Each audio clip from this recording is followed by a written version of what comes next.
we wanted to divide this this little round table in two moments. First, we're going to discover through the interview of Anthony the work of Oyo Studio, because they work with technologies. We talked a lot before in the two previous roundtable about the ever-changing role of design and form of design, and here we're going to have a great example of how designers work now with technology, but as well they work on real objects and on local subjects, so it's not like a global thing. They have really particular works and projects that deal with territories. And then we're going to deep into this project which links AI and Roman archives and generative AI locally.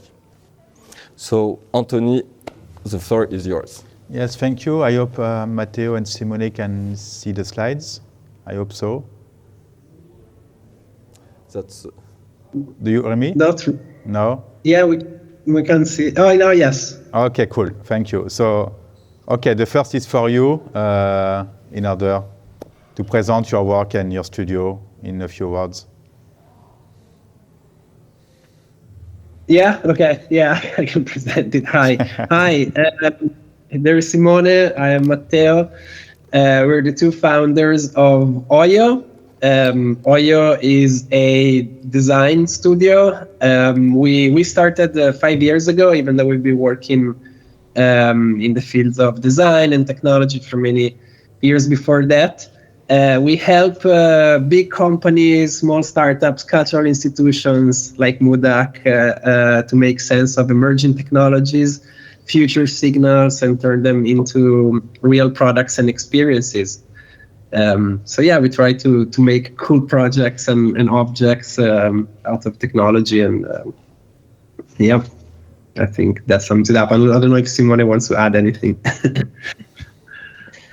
No, I think just to say that, yeah, I think we're like designers. I think our main material is the technology, or like intelligence, I would say. But I think, as Scott said as well, sometimes it stays digital, sometimes they become physical object, sometimes they're like real product that you can buy, and sometimes, like in the case of mudac, is a mix of a bit of speculation and a bit of real things together in one. Great, thank you. I used to show your work in my lecture, so it's yeah, I look forward of your our conversation. About myself, I'm the Dean of Research at Geneva University of Art and Design at Genève in French, and I'm a design critic, I can say, and I mostly work about AI, blockchain, and gaming technologies in order to see and to understand how it shape or reshape creative practices. I'm a co-founder of this research journal called Back Office, related of graphic design and technologies, and I wrote 2 books. This is the last one about AI and design, and you were part of the project, Oyo, because my colleague Alexia Mathieu did an interview with you, and some extract are on the book, if you don't know it yet. And this is the first book, but it's most related to this panel, Design and Digital Humanities. It was a study of the place and the role of designers in social sciences project, mostly related to archiving practices and sharing of knowledge. So the main question of the book at the time was to study the place and the role of designers on this project, because most of the time there is no design on digital humanities project, and when there is design, it's mostly a matter of only customization of existing website. Basically, designers will do a logo or change the banner of the website, and that's it. There is no reflection or too less reflection. But so the problem of today, the topic of the roundtable was that one, the proposal of the mudac. How can we understand the legacy of design roman through technologies. And for me, there is three issues at least. The first one, we already talked about it. How can we define design roman? Also, if we consider that, for example, the Swiss graphic design, the main storytelling are matters of critics. For example, it's mostly a matter of the German side of the Switzerland, and what we called, for example, the Swiss style is mostly Alemannic in a way. The second issue is to understand that design roman is fragmented, of course. It's present on schools, on, of course, professional studio, but also it's a matter of social media who shape the way that it's framed. And the third issue for me is to understand that technologies shapes or reshapes the value chain. Today, we should understand that the creativity is a matter of value chain. For example, we can think on the music side of Spotify. On Spotify, it's a big platform, and it's a new way to gain money, and the value it's really different that at the time of CD or even before. With AI, with blockchain, with gaming, the value chain are much more complex than before, and it's a big issue to understand and what it is and how can we act to better share the value, as I can say. So to talk about these issues, I selected 4 research projects of Oyo. So Oyo, Matteo and Simone, you can explain briefly these projects. Then I have some questions. You can pick some or propose other questions, so we can speak together around this project. The first one is update table, so I will let you explain and present this project if it's fine for you, Matteo and Simone. Yeah, sounds good. Should I take this one and then maybe you take the spoon? Go for it. Okay, I'll take this. I mean, jump in. You know, I'll start and you, of course, follow up. Should we share anything, or just I'll just talk about it? Yeah, what is it? What was the context of this project? What's the goal?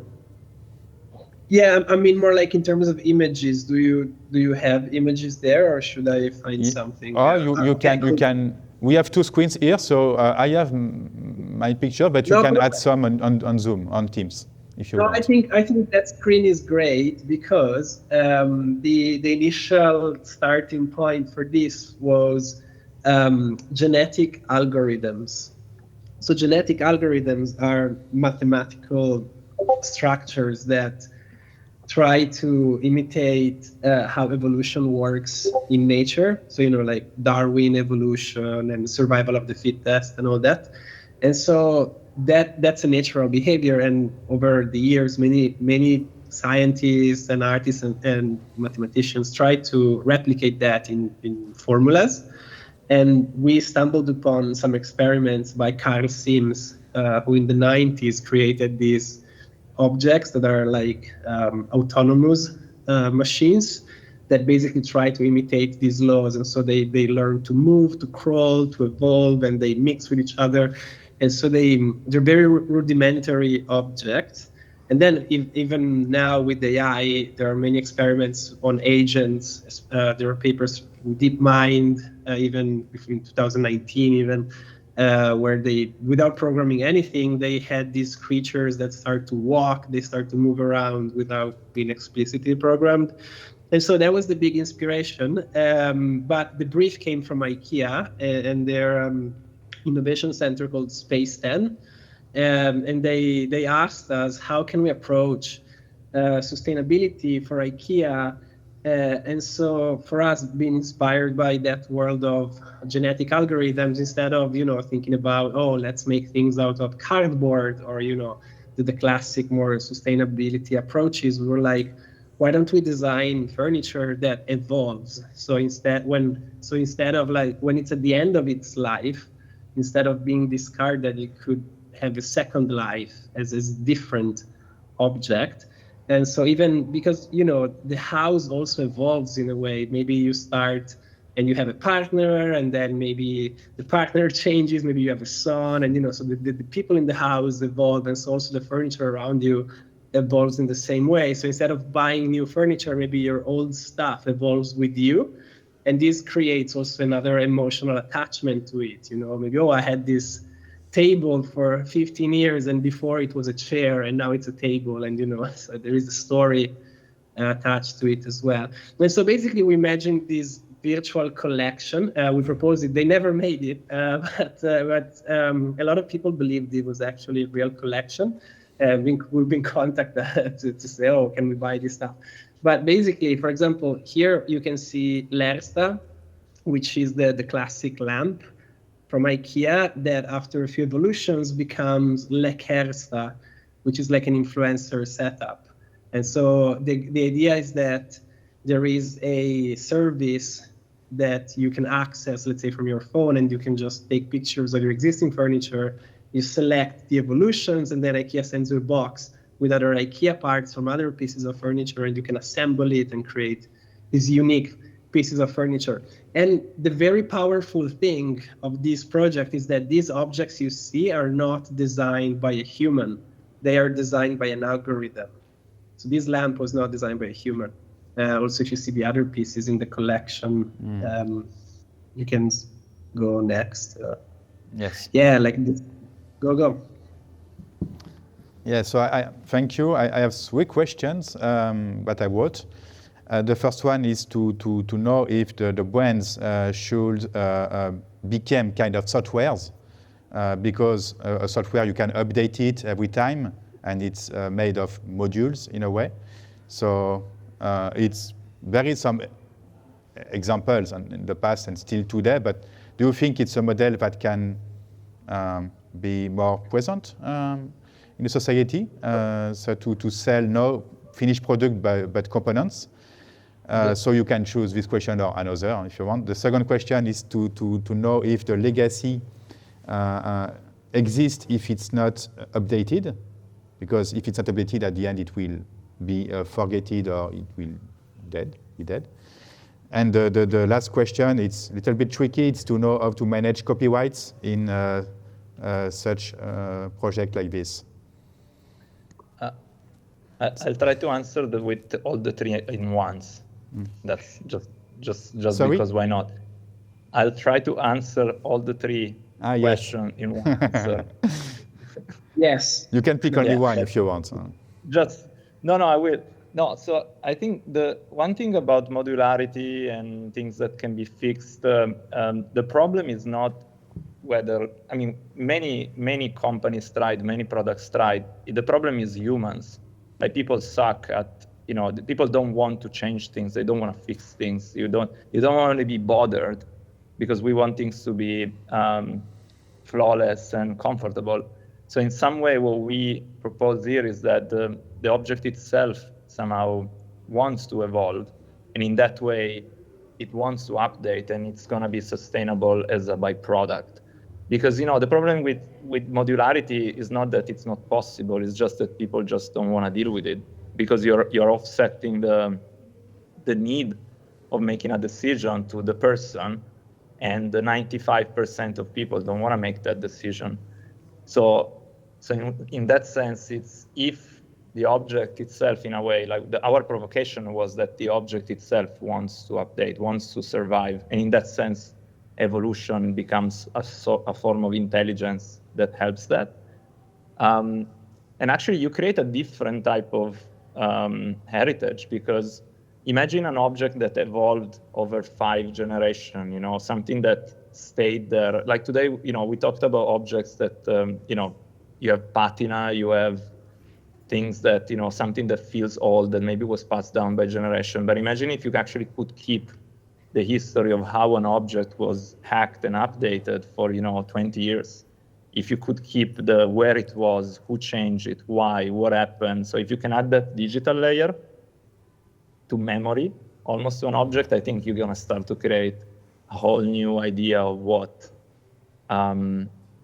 memories and heritage could be about actually used objects. So when they go in the house of people. It was the promise of the blockchain, but unfortunately we are not here today. Yeah, I mean, that's the thing, that all these technologies are there. It's just that you don't, modularity is there, blockchain is there, but, you need to figure out a system or like product that makes sense to use it rather than pushing the technology. So, I mean, that's kind of what we pushed. It never became true, though. I think that's one of the things, because it kind of goes against the general business model of companies, because of course they want to sell more rather than updating things. But if you find a business model that works, then this is kind of beneficial for. There are a few everyone. examples, like Patagonia, for example, who can sell repair practices rather than finished products. Or to speak about Roman design, the new sofa from Porter that is for Vitra, that is really dedicated to this. But he didn't embed the history of the previous owners, which is maybe the next challenge. Maybe just one question regarding this. Did you ever work with a company? Because a lot of the design market is about re-edition. Did you use like this AI or archive to deal with this, or never? The heritage of brand with AI to do new products that are old at the same time. We did, but it never came to free. I mean, one of the projects we're going to show later, actually two of the projects we're going to show later are kind of, the Spawn project is kind of a re-edition of a project we tried to do with Itala first. So actually having access to their history and their archive to create new products. And that was back in, I think, 6 years ago. Okay. Yeah, maybe because we lack some time, maybe we can jump to the Spawn project if it's fine for you. I will skip the products of places. Yeah. Okay. So sorry for that one. So artisan intelligence, maybe you can jump on it and explain in a few words what it is. Yeah, so similarly to updatables, we really like to make our life very difficult when we design objects, because rather than just designing something, we try to figure out a process that it's different. So like for updatables was genetic algorithms back, I think this was, how long ago was, like now almost 3 years ago, or 4 years ago, I think, we started playing with what was called GANs. So it was a technology, so neural network. So it was something that you would be able to feed it images, and then it would spit out things that look like more or less what you fed it with. So this is like the precursor of what today are all these generative AI tools. So it was very manual. So you had to actually select images, figure out how to give it to the algorithm, and then curate what it came out. And so it was a very manual process in some way, even though it was AI.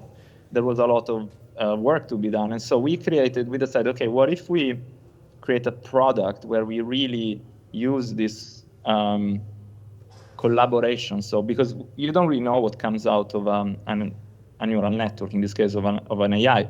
So we said, okay, what if we create an object as simple as, can you hear me still? Yeah. Yeah. Okay, sorry. Something as simple as a spoon. So something that it's, like almost like an idea of an object, and doing it from start to end in collaboration with different algorithms.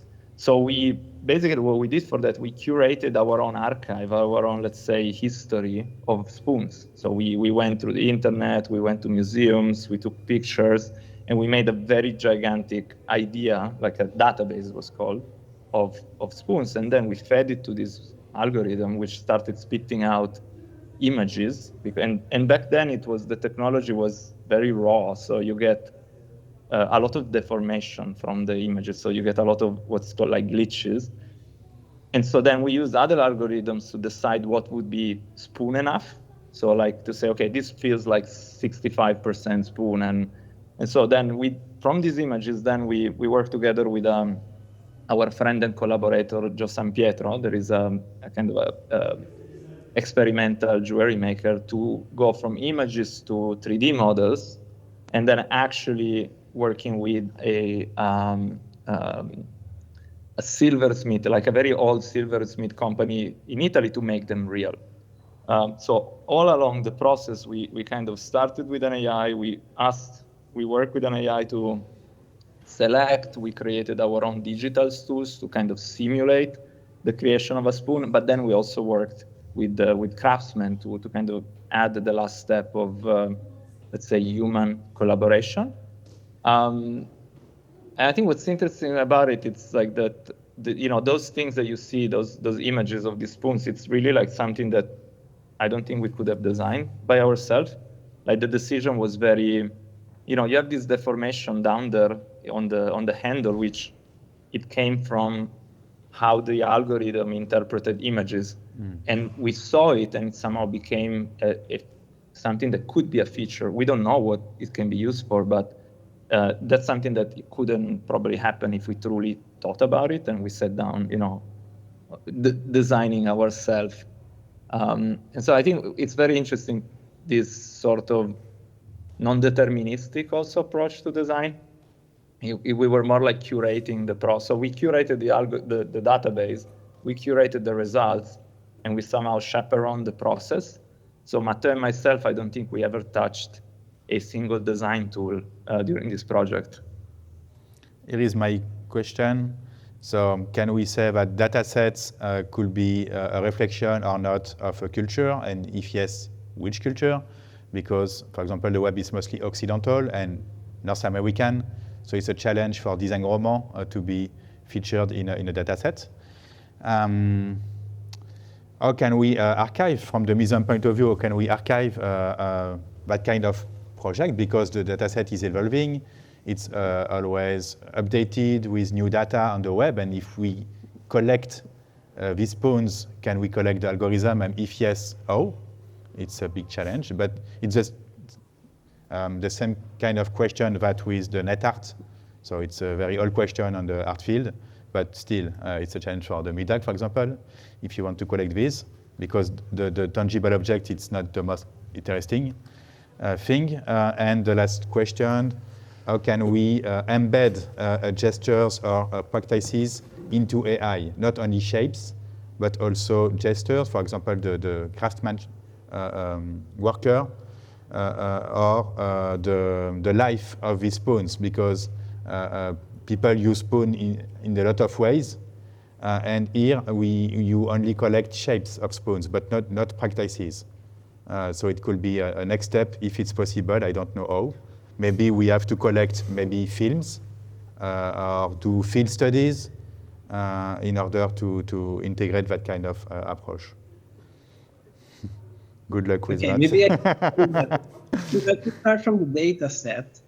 Can you hear me? Yeah. Because I think if you think about it, a data set, it's basically a collection of data, as the name suggests. And you can think the museum itself is a data set in a way, but with digital information, it just gets more abstracted and more abstracted. So at some point, you have to make a trade-off between the real thing and the abstraction. You're not maybe collecting buildings. Maybe you collect the drawings of the buildings. You collect all the knowledge around the project in a way. And so in a way, the question about how can we build a data set is the fundamental question of a museum. It's mostly like, how can we preserve knowledge? Then you can label that as a data set if you want. But in the end, the data set is just a folder of images or a folder of documents, and these documents can be printed, can be pictures. And, if you say, should we collect a 2D image or a 3D image? That depends from the meaning and the purpose of your data, depending on what do you want to preserve? If you can take a perfect snapshot of reality, collecting everything from the air particles to the actual atoms inside the object, or you just want the sketch of the spoon, I think the answer is in between. And I guess it depends from the purpose of how you're going to use this data as a museum, because, you collect everything you can, but then what you're going to do with the data? You know, you're going to make exhibitions, you're going to write about it. So I guess it's always a trade-off, and I think maybe technology helps with the trade-off, and AI kind of helps as well, because AI lets you encode more knowledge into less space. So instead of having 1,000 gigabytes of images, maybe you have 1 gigabyte of numbers that represent those images. So yeah, I guess it's on a question of what you're going to do with the data and why you need that data. Okay, maybe you can jump to the next and last project, which is exhibited just nearby of us in Lausanne. So it's the robots, the 2 robots of Archivive. And maybe you can see it after the exhibition, but maybe Scott, you know this project very well, so we can say a few words about it. Yeah, I can introduce it. So Matteo and Simone did a 1-year residency here at mudac. As I said, the first question was just to challenge our work and say what AI is going to do to a museum. And then we decided to make of these 2 projects, one, the Archives du Design Roman 1 and this residency. But as you may see, we didn't work on the effectiveness of AI to facilitate our data set or the way we archive, but we tried to see how AI can help our work of curators. So there's 2 robots, one that takes all the data of the Roman designers, the data that those designers gave to the museum, and with this, it became an interviewer, as we do. So the first machine there, the courier, asks questions when we do interviews to the designer, as well as we do. And then the second one, the rêveur, as you can read it on the wall, is as well taking all the data of the designers, our interviews, and then create a little exhibition that the museum could do in the future.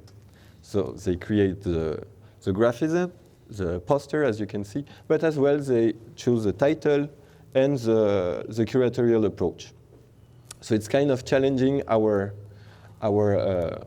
way to work as well with AI, and it has been kind of funny to see how the designers that were interviewed were really curious about it, and the relation was really nice. So yeah, it raises a lot of questions. How can AI? But maybe you want to say sorry. something about it, because they did like a lot of research, field research. Yeah, it was a 1-year process, yes. if I'm right. Yeah, I think so, because we ended up with robots, but the starting point was really like Scott said, like how do we, what can AI, because there is always this question, what can AI do for X, you know? And in this case, when we got asked by the mudac team, it's like we really thought about not necessarily what it can do now. Like, of course, you can, make the processes more efficient. You can use AI to make stuff faster or easier for people, and that's what everyone does. But what we thought is like, what else can it do? What things that you cannot do in the same way, how you can design a spoon that you couldn't design otherwise. What else can you end up doing if you put AI in general intelligence as part of the museum, and especially as part of the archive? And as we actually, so we came, I think the first time in January last year, and we went on a tour to I think around 12 design from Roman designers. And the interesting thing is that the more we spoke to people, the more we realized that there was such a big distance between what is archived physically or digitally in a museum and what we heard. So there is so much context, so much space, so much knowledge that get lost in words, and there is no way to really capture it, because a design museum, like any museum, whatever it is, you archive. At the end, you archive physical things, digital artifacts sometimes, and ultimately you have either some Google Doc or maybe like a spreadsheet with some information. No one really wants to give you more, because no one wants to put a form, write a form. And so that's kind of where we got to the point. Is like, first of all, how can we use AI to capture these things, but also not only to capture it, but to figure out what's missing to be known. Because that one of the cool thing of this kind of algorithms is that they can figure out patterns and see holes. And so in some way, like if you give it a bit of knowledge about a designer, rather than giving us an answer about what the designer should be, it's like, what question should it ask? And that's kind of where the Curio came out, because we're like, okay, the cool thing that it can do, it can actually augment our curiosity or our capability to find knowledge. And I think, like Matteo said, what in the answer before, the cool thing is that you can, and how do you preserve this knowledge? Like, the AI models are cool because you put a lot of knowledge into smaller formats that then can be used in many different ways. So you can chat with it potentially. So that's what you do today with LLMs.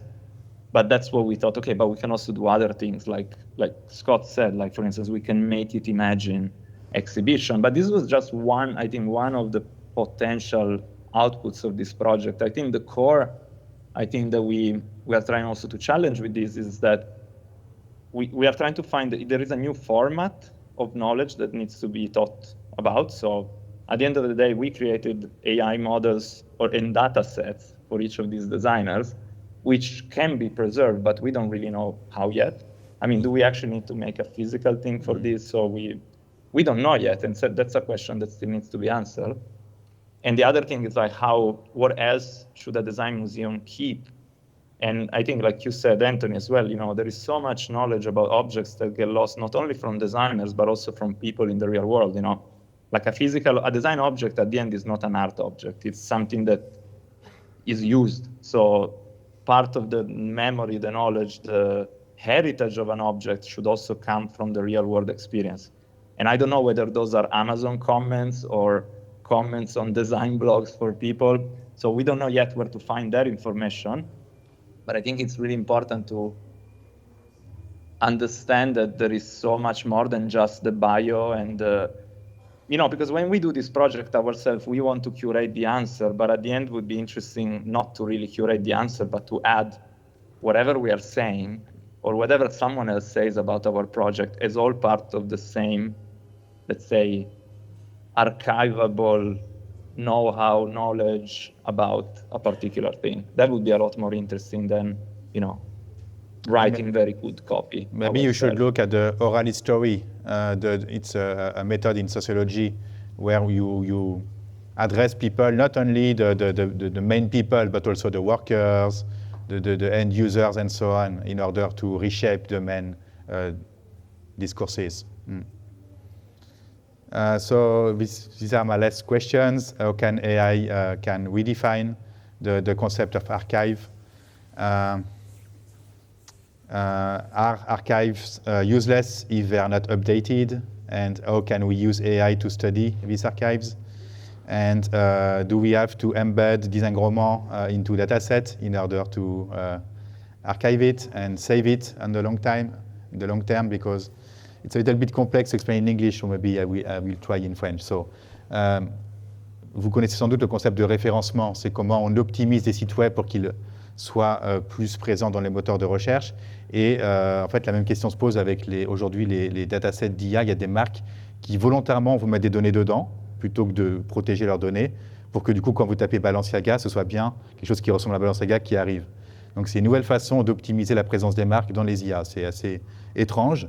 Donc on pourrait dire que les marques vont essayer de ne pas aller dedans pour ne pas se faire copier, mais en fait, il y a des marques qui vont prendre la stratégie inverse pour imposer leurs valeurs et leur style dans les systèmes d'IA. Donc de la même façon, est-ce qu'on pourrait influencer les grands systèmes d'IA en mettant beaucoup de données de design roman pour quand on demande une chaise, ça ressemble à une chaise faite par un designer roman. Donc voilà, c'est ce genre de questions, mais assez compliqué à traduire en anglais, donc si quelqu'un veut traduire ça à mes collègues, je suis preneur, mais bon courage. It's a kind of data set optimization with the main data you can fill into it. One thing that didn't really make it to the end of the project, Archiviv, that we started thinking about was a series of tools to facilitate archiving. Because you say, okay, there is a lot of design roman that needs to be archived in a data set eventually. But yeah, as you say, maybe the data set is more like a digital format of archiving. It's like the ultimate format of digital archiving. You know, if before you had pictures or photocopies or scanning documents, now you have data sets which take all of that and squeezes it into a bunch of math. So how can we give tools to the designers, the archivists, and all these people to actually create data sets? So that's a big thing that maybe will come out. And just like eventually music and other types of art adapted to digital media, like, you know, today artists sometimes have to make compromises to make their art social media friendly, not only music, but visual arts as well, because, you know, social media is the way that artists are discovered these days. So you can imagine that in the future, design would be dataset friendly. So you would have, you know, pieces of design that are designed to be archived more easily than, you know. So, you know, the technology shapes the design shapes the technology. So it's kind of a self-feeding thing. Maybe also to add there, just I think sometimes when you think about it, when you're saying like, should these things become readable by AI or should be, and for me the answer is that if something in the future is not part of the knowledge of an LLM like ChatGPT, it basically will not exist. So because, you know, increasingly we're gonna use these things as kind of in between us and knowledge. So you're gonna ask something to tell you something. So if whatever it is, it's not part of the knowledge that it's been taken to answer, it's not gonna exist anymore. Yeah, in the same way, when people say, if you're not online, you don't exist now. But if you're not machine readable, or if you're not in a data set, it's just gonna be forgotten. The more we can... Sorry, yes, we discussed just before with the design press in Suisse romande, and we discussed about the lack of digitalization of these papers, which are not on the web and even less on large language models, but it also raises a complicated question of copyrights also. Yeah, so what we try to do as last year is to have data set of designers, so when they're dead, we can maybe put them back to life with an AI or something. That's kind of interesting as well to answer your question as well, how you preserve some gestures or some immateriality of the work of designers. We tried with discussion, with conversation, but as well with press, text, all the materials and the little talk we have with the designers to keep this little immateriality and this part of genius that is really hard to archive. That was one of the main stakes of this project. Moi j'ai fini. Yeah. Je te laisse conclure si jamais. I don't know, vous avez des questions peut-être pour Matteo et Simone? On est déjà en retard, on sait. On est déjà en retard. Ouais. Non? C'est bon? Bon, merci. Well, thank you very much. Thank you, Matteo. Thank you, Simone. Merci. Thank you. Merci. Au revoir.